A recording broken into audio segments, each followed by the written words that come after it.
సన్నిధి శివాలయాలు.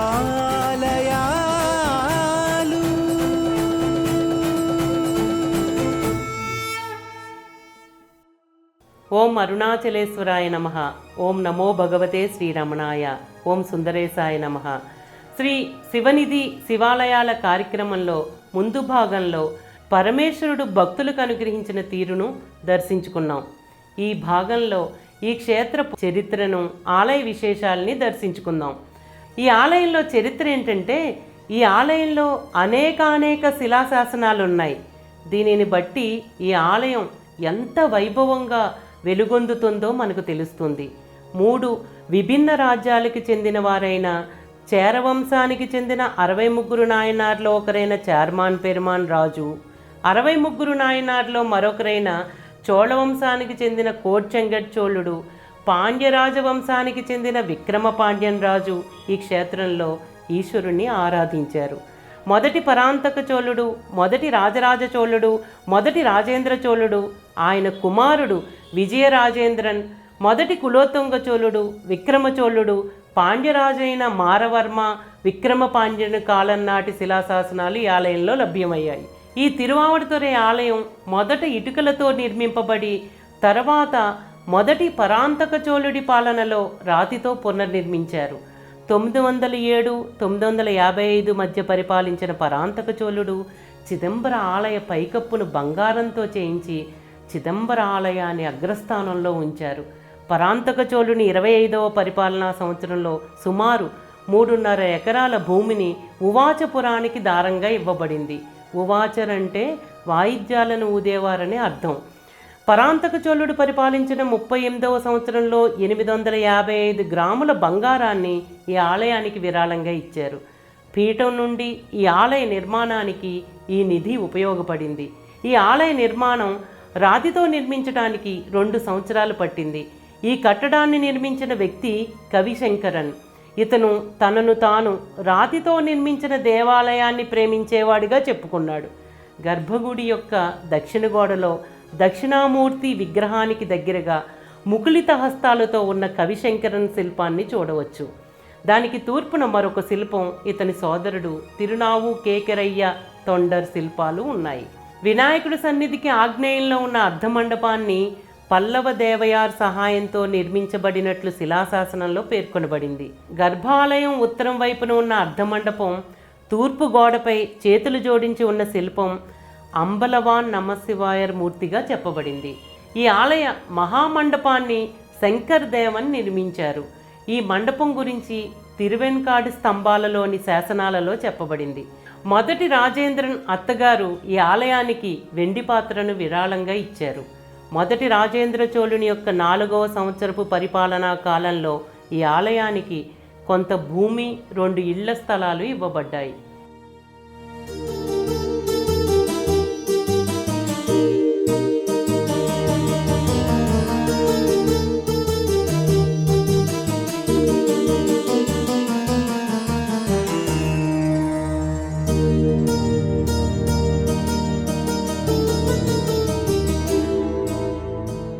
ఈ ఆలయ విశేషం ఏంటంటే, ఈ తిరువావడుతురై ఆలయం ఎంతో ఘనవైభవాన్ని కలిగి ఉంది. ఈ ఆలయం తూర్పు ముఖంగా 5 అంతస్తుల రాజగోపురం కలిగి 7 కలశాలు, 3 ప్రాకారాలతో పచ్చని చెట్ల మధ్య కావేరీ నదికి దక్షిణ దిశగా అత్యంత వైభవంగా విరాజిల్లుతుంది. ఆలయ ప్రాంగణం చాలా పెద్దది. ఈ ఆలయ ప్రాంగణంలోకి ప్రవేశించే భక్తులకు శరీరం రోమాంచితమై అలౌకిక ఆనందాశ్చర్య పారవశంలో మునిగిపోతారు అని నా అనుభవపూర్వకంగా చెప్తున్నాను. రాజగోపురానికి ఇరువైపులా పార్వతీదేవికి తోడుగా వచ్చిన తునైవంద వినాయకుడు, వల్లీదేవసేన సమేత సుబ్రహ్మణ్యులకు ప్రత్యేక ఆలయాలు ఉన్నాయి. రాజగోపురం మీద అనేక పురాణాలు, చరిత్రలు శిల్పాల రూపంలో భక్తులకు కనువిందు చేస్తున్నాయి. వాటిలో ఈ క్షేత్రానికి సంబంధించిన చరిత్రలే కాక దేవదానవులు అమృతం కొరకు మందర పర్వతాన్ని చిలుకుట, దారుకావనంలోని ఋషులకు ఈశ్వరుడు భిక్షాటనామూర్తిగా దర్శనమిచ్చుట, నటరాజస్వామి ఊర్ధ్వతాండవం, 63 నాయనార్లలో ఒకరైన మారసోమయాజి సోమయాగానికి తిరువారు చాగేశుడు కుటుంబ సమేతంగా చండాల రూపంలో వచ్చిన చరిత్ర శిల్పాల రూపంలో ఎంతో విశేషంగా భక్తులను మంత్రముగ్ధులను చేస్తుంది.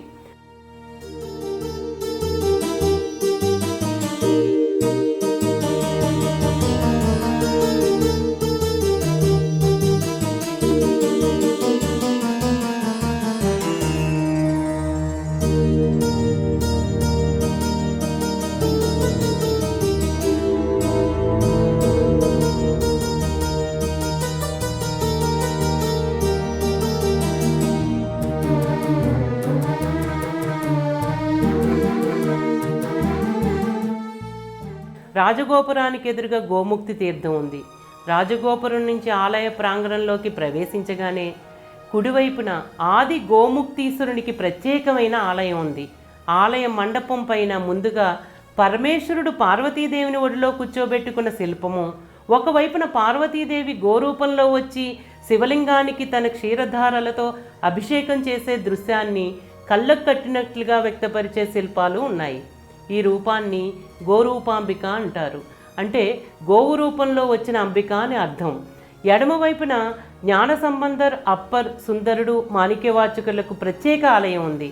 ఈ ఆలయం విమానం పైన జ్ఞానసంబంధర్ తండ్రి యాగానికి భూతగణం బంగారు కాసుల సంచిని నందీశుడు వెనుకనున్న బలిపీఠంపై ఉంచటం, ఆ సంచిని జ్ఞానసంబంధర్ తండ్రికి ఇచ్చే శిల్పాలు ఎంతో వైభవంగా ఉన్నాయి. రెండవ ప్రాకారం ముఖద్వారానికి ఎడమవైపున వినాయకుని ఆలయం, కుడివైపున ఎంతో పురాతనమైన ఈ క్షేత్ర స్థల వృక్షమైన 5000 సంవత్సరాల వయసు కలిగిన అశ్వత్థ వృక్షం, ఆ ప్రక్కనే పెద్ద మండపం ఉంది.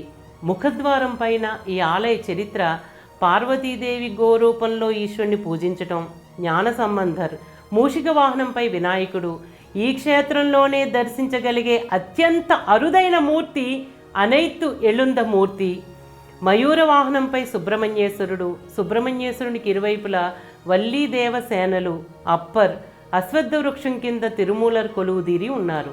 మండపంలో బలిపీఠం, ఆనాడు జ్ఞాన సంబంధర్ తండ్రి యాగానికి ఈశ్వరుడిచ్చిన బంగారు కాసుల మూటను జ్ఞాన సంబంధరికి ఇచ్చిన భూతగణాలు శిల్పాలుగా కొలువుదీరి ఉన్నాయి. ఈ బలిపీఠం కిందే తిరుమూలర్ రచించిన తిరుమందిరం యొక్క తాళపత్రాలు మనకు లభ్యమయ్యాయి. ఇప్పటికీ భక్తులు బలిపీఠం వద్దకు వెళ్ళగానే అతీతమైన ఆనంద స్థితిని అనుభవిస్తారు. బలిపీఠం ముందు అతిపెద్ద నందీశ్వరుణ్ణి, ఆ పైన గల రుద్రాక్ష మండపాన్ని దర్శించగానే భక్తులు ఆనందాశ్చర్యాలకు లోనవుతారు. నందీశ్వరునికి ఇరువైపులా తిరుమాలిగై దేవర్ని బంధించడానికి వచ్చిన మంత్రి, రాజైన నరసింగన్ శిల్పాలు ఉన్నాయి. నందీశ్వరునికి ముందు ధ్వజస్తంభం నెలకొని ఉంది. కుడివైపున మండపంలో సరస్వతీదేవి, తిరుమూలర్, జ్ఞాన సంబంధర్, అప్పర్, సుందరర్, మాణిక్యవాచకర్లు శిల్పాల రూపంలో కొలువుదీరి ఉన్నారు. ఎడమవైపున ఆలయం వారి ఆఫీసు ఉంది.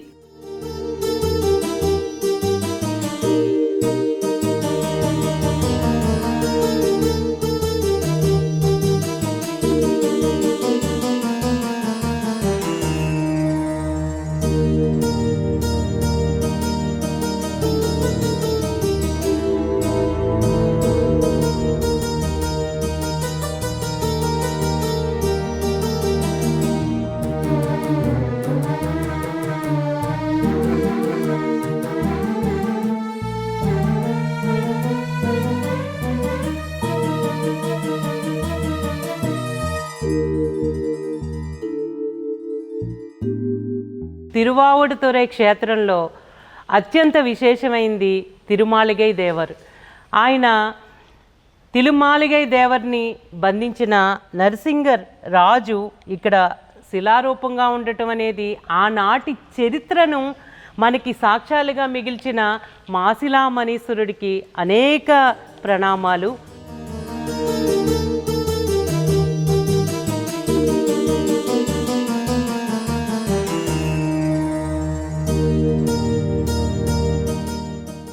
రెండో ప్రాకార గోపురం 5 అంతస్తులతో ఎంతో విశేషంగా ఉంటుంది.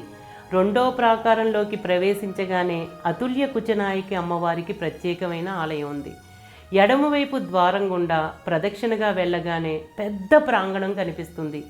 ప్రాంగణం యొక్క గోడల మీద అనేక శిలాశాసనాలు ఉన్నాయి. ఈ శిలాశాసనాలను బట్టి ఈ తిరువావుడుతురై ఆలయ విశేషం ఎంత గొప్పదో చెప్పవచ్చు. ప్రాంగణంలో కుడివైపున చివరిలో 63 నాయనార్లలో ఒకరైన తిరుమూలరుకు ప్రత్యేకమైన ఆలయం ఉంది. ఈ ఆలయంలో తిరుమూలర్ జీవిత చరిత్ర తైలవర్ణ చిత్రాల రూపంలో భక్తులని విస్మయానికి గురి చేస్తుంది. ఈ ఆలయంలో తిరుమూలర్ సన్నిధి నుండి భక్తులు బయటికి రావటానికి ఇష్టపడరు. ఎందుకంటే అంతటి ప్రశాంతతను నమ్మకంతో ప్రమేయం లేకుండానే పొందుతారు.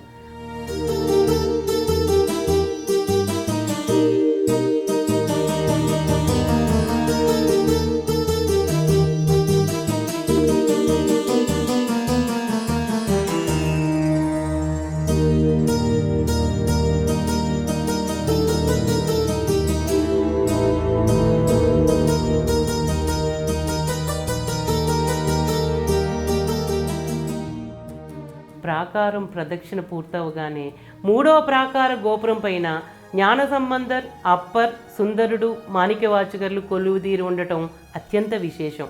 మూడవ ప్రాకార ద్వారానికి ఇరువైపులా ఎత్తైన ద్వారపాలకులు గంభీరంగా దర్శనమిస్తారు. ప్రాకారంలోకి ప్రవేశించగానే ఎడమవైపు మొదటిగా సూర్యుడు, చాగేశునికి ఎదురుగా సుందరుడు సన్నిధిని దర్శించుకోవచ్చు. ఆ తర్వాత విశ్వనాథుడు, విశాలాక్షి, మాణిక్యవాచకర్, తిరుమురైకాటు వినాయకుడు, 63 నాయనార్లు, 63 నాయనార్ల చరిత్రను రచించిన సేకిలారు, హరదత్త శివాచార్య కొలువుదీరి ఉన్నారు. ఆ తర్వాత కన్యమూల గణపతి, జ్ఞానాంబిక, కాళహస్తీశ్వరుడు, పాండ్యలింగం, కొంగనేశ్వరుడు, కొంగనేశ్వరి, కొంగనేశ్వరుడు పూజించిన శివలింగం, వల్లీ దేవసేన సమేత సుబ్రహ్మణ్యుడు, సరస్వతీదేవి, మీనాక్షి, సుందరేశ్వరులు, చేరలింగం, మహాలక్ష్మిలకు ప్రత్యేక సన్నిధులు ఉన్నాయి. ఈ ఆలయంలో అత్యంత విశేషమైనది అనైత్తు ఎల్లుంద నాయకర్ ఉత్సవమూర్తి. అమ్మ పార్వతీదేవిని చంద్రశేఖరుడు ఆలింగనం చేసుకున్న భంగిమలో ఎక్కడా స్వామి హస్తముల అమ్మవారిని తాకని విధంగా మలచబడింది. ఈ మూర్తినే ఆలింగన చంద్రశేఖరుడు అని అంటారు. ఆ తర్వాత తీర్థబావి, నటరాజస్వామి సన్నిధి, చోళలింగం, శనిదేవుడు, భైరవుడు, పంచలింగాలు, చంద్రుడు కొలువుదీరి ఉన్నారు.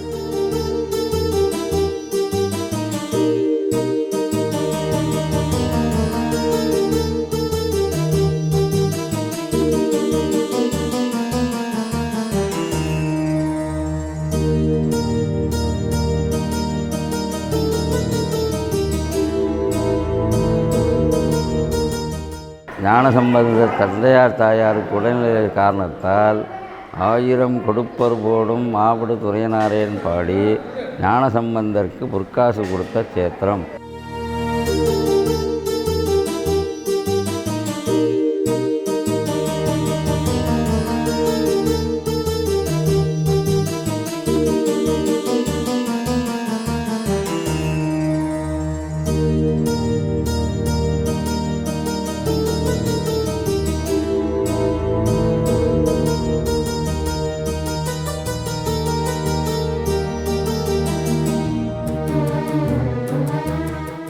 గర్భాలయం చుట్టూ స్థల వినాయకుడు, అగస్త్యుడు, దక్షిణామూర్తి, లింగోద్భవర్, బ్రహ్మదేవుడు, దుర్గాదేవి, చండీశ్వరులు కొలువుదీరి ఉన్నారు. ముఖ మండపంలోకి ప్రవేశించగానే అనేక ఉత్సవమూర్తులు ఉన్నాయి. గర్భాలయంలో చతురస్రాకారపు పానవట్టంపై మాసిలామణీశ్వరుడు కొలువుదీరి విశేషంగా భక్తులను అనుగ్రహిస్తున్నారు. ఈ ఆలయంలోని ఈశ్వరునికి స్వయంభూ వ్యక్తేశ్వర, ప్రకాశమణినాథ, గోముక్తీశ్వర, కోగలినాథ, భూకైలాసనాథ, బోధివననాథ, మహాతాండవేశ్వర, శివలోకనాయకి అనే పేర్లు ఉన్నాయి. ఈ క్షేత్రంలో పరమేశ్వరుడు చేసిన మహాతాండవాన్ని సుందర తాండవని అంటారు. గోముక్తీశ్వరుని దర్శించుకున్న అనంతరం కుడివైపున ఉన్న పుత్రచాగేశుడిని తప్పక దర్శించుకోవాలి. ఆ సన్నిధిలో సంతాన గురువులైన మెయికండార్, అరుళ్ళంది శివాచార్య, మరైజ్ఞాన సంబంధర్, ఉమాపతి శివాచార్య సన్నిధి ఉంది. ఈ ఆలయ అశ్వత్థ వృక్షం ఎంతో పురాతనమైనదిగా దేవతలకు నిలయంగా నెలకొని ఉంది. పరమేశ్వరుడు ఈ వృక్షం క్రిందనే ప్రత్యక్షమై దేవతలను అనుగ్రహించారు. ఈ ఆలయంలో వినాయకునికి 2 సన్నిధులు ఉన్నాయి. ఒకటి పార్వతీదేవి తపస్సుకై ఈ క్షేత్రానికి వచ్చినప్పుడు ఆమెకి తోడుగా వచ్చిన వినాయకుడు. రెండవ వినాయకుడు అగస్త్యునికి పంచాక్షరి మంత్రాన్ని ఉపదేశించిన వినాయకుడు ఉన్నారు.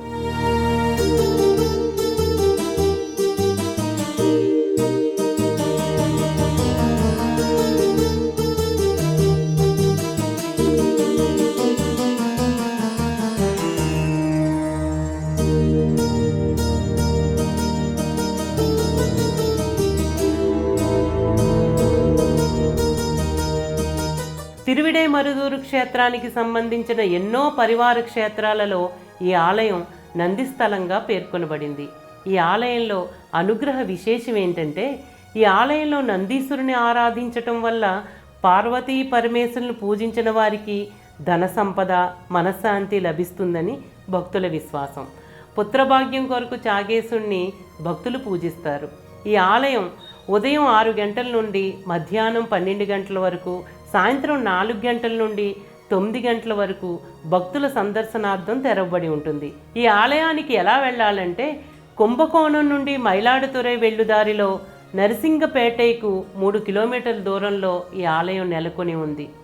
ఇంతటి ఘన చరిత్రను కలిగిన తిరువావడుతురై క్షేత్రాన్ని దర్శించుకున్నప్పుడు ఎందరో మహాత్ముల త్యాగనిరతి మనకు జ్ఞాపకం వచ్చి దేహంలో ప్రతి రోమం పులకరించిపోయి గర్వంతో మన భారతీయ గురువుల యొక్క ఘనతను చాటి చెప్పాలనిపిస్తుంది.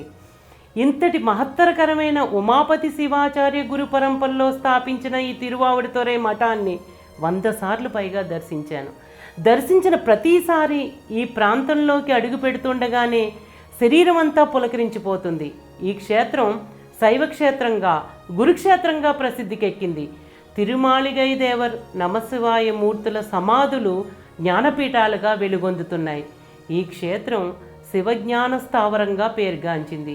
ఈ క్షేత్ర దర్శనానికి ఎప్పుడు వెళ్ళినా, ఎంతమంది వెళ్ళినా తిరువావడుతురై ఆధీనం వారు ఎంతో ప్రేమగా ఆదరించి భోజన సదుపాయాలను ఏర్పాటు చేస్తారు. వారందరికీ నా ప్రత్యేకమైన కృతజ్ఞతలు.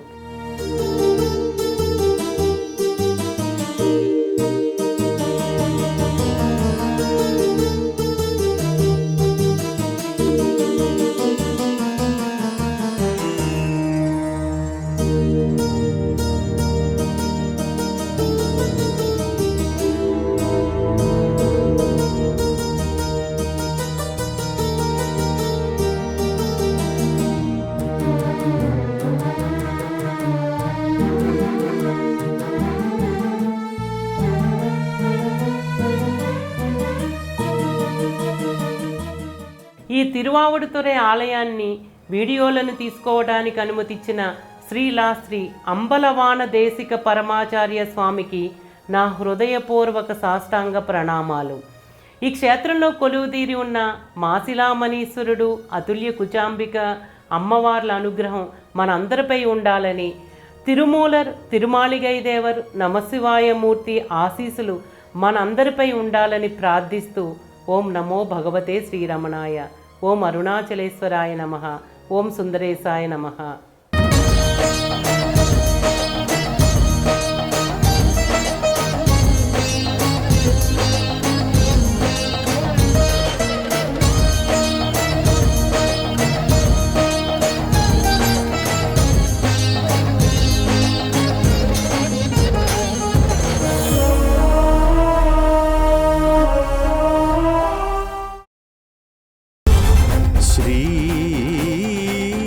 శివనిధి శివాలయా